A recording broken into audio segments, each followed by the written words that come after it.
Welcome back to Good Eats and Barbecue. Gavin, your host. Hey, so today we are going to get this bad boy ready to go. I assembled it yesterday. My last video we did, I did a kind of a do's and don'ts of like for new people who are new to the pellet world or people who are thinking about buying a pellet grill. So I figured, bought a new grill. I'll do a step-by-step procedure since my number one mistake I saw that people make is not following their exact startup procedure. So what we're gonna do today, we're gonna get it plugged in. I'll do a startup procedure step by step, and then we'll do the initial burn off, and we'll go from there. So I got mine from Lowe's. A little tip: so if you go to get it from Lowe's or anywhere you buy these, make sure you inspect them. These things are notorious for damage during shipping. No fault of Lowe's or anyone. It just happens. So the first one I got yesterday, opened it up.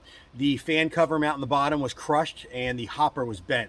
So make sure you check these things really good. And the box had no damage on it, so just make sure you check them before you start putting it together. I took it back, they swapped it out, no problem. So let me get this thing plugged in, and I'll get the book. We'll go step by step. I'll catch you guys in a second. All right, pit boss out of the box, pit boss assembled, 100%. You checked everything, no broken parts, no bent parts. So now the first step of your startup procedure is you're going to turn your pit boss on, and you're going to check for a couple of things. You're going to make sure you can hear your auger turning on. You place your hand underneath it, make sure the fan's spinning. And after a minute, when you turn it on, you're going to smell like a burning smell from the auger. That's your igniter trying to ignite. So let's go ahead and set this on.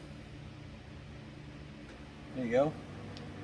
Now right now I can hear the fan spinning on the bottom. I can feel the air. And inside it, you can hear the auger spinning. Now you're just going to wait a minute. Make sure you get that smell going. Then once you get the smell of the igniter, we're going to turn it back off. And then we're going to put some pellets in it, and then we're going to get it going, get it primed. So pit boss is running, fan was working, auger. I did just turn the power off, so make sure you turn it off after you check that. Your next step is you're going to check your hopper. So you want to open your hopper up.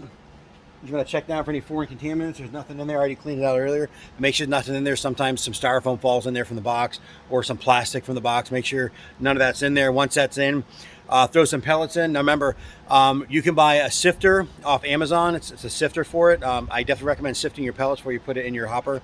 It's better for it. So I'm gonna go ahead and shut this. So all right, now that this is shut, we're gonna get ready to prime this thing.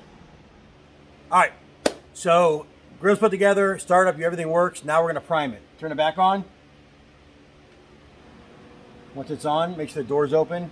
You're gonna hit your prime button until you start hearing pellets fall into your burn tray. So we're gonna hold this down.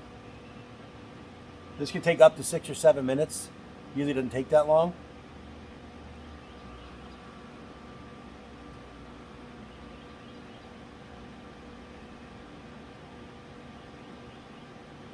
And once this is primed, we're going to turn the heat up. We'll do the burn off and smoke off. So.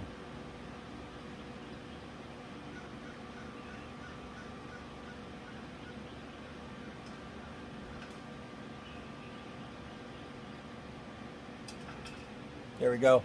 Got pellets falling in it.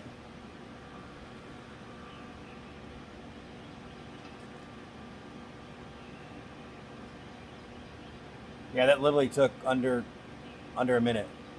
So I'm going to hear a couple, kind of a little more of a consistent flow. Once you hear some more dropping in, we'll let go of it. And it's primed, that's it. So now we're going to work on the initial burn off before you use this. All right, so you got your new pit boss home. You got it assembled. You did the checks on it. Make sure your auger's working, your fan's running, your computer board's working. You have it set up. No missing, no broken, no bent parts. So you're good to go.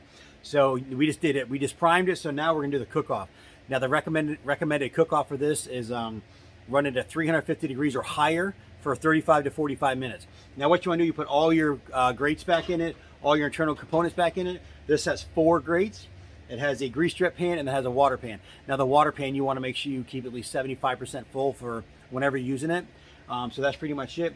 We're gonna turn it on. Now remember, whenever you run these things, you leave the door open for the initial turn on. You start seeing smoke, then we'll shut it. So we'll get it turned on, we'll get some smoke going, and then we'll shut it and do the burn off. All right, so I'm sure you won't be able to see it because I'm gonna turn this on right here. Then we're gonna set it to 350.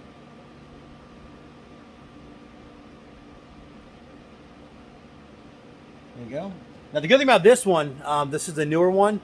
The older Pro Series 4 went up increments of I think 50 degrees after like 250. This one goes increments of 10. So I was going to buy the Brunswick, but instead of buying that, I bought this one. So, but this is kind of cool. It goes up increments of 10. So it's set at 350. Then we're going to wait for some smoke to start rolling out. Then we'll shut it and get the burn off. All right, so I turned it on about maybe 2 minutes ago. It's starting to get some decent smoke. I don't know if you see it or not. Hopefully you can. So now that it's got a decent amount of smoke, we're going to shut it and we're going to let it sit for about 35, 45 minutes.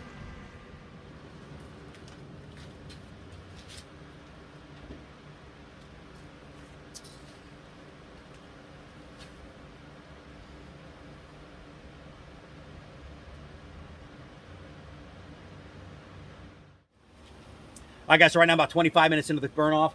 I'm running at 347 degrees, right where it should be. I'm still getting a small, or like a decent amount of smell from the elements it's burned off. You can tell when it's burned off versus a smoked flavor versus a burn off flavor. So it's got like kind of like the material, almost like a little plastic smell going. So yeah, so that's pretty much it. I'm gonna let this run for an hour. I'm not doing the 35 minutes. I'm gonna let it run for a full hour and leave it alone. But that's it, guys. I hope you found this video beneficial. If you have any questions on this or another question about a grill or pellets or anything, feel free to email me at gavinsbarbecue@gmail.com. I'll help you out as best I can. So that's pretty much it. This weekend I'm going to do a pork shoulder on this and a couple of ribs the first cook. I'll rock that video out for you later. So that's pretty much it, guys. Hope you have a good day. I'll catch you on the next cook.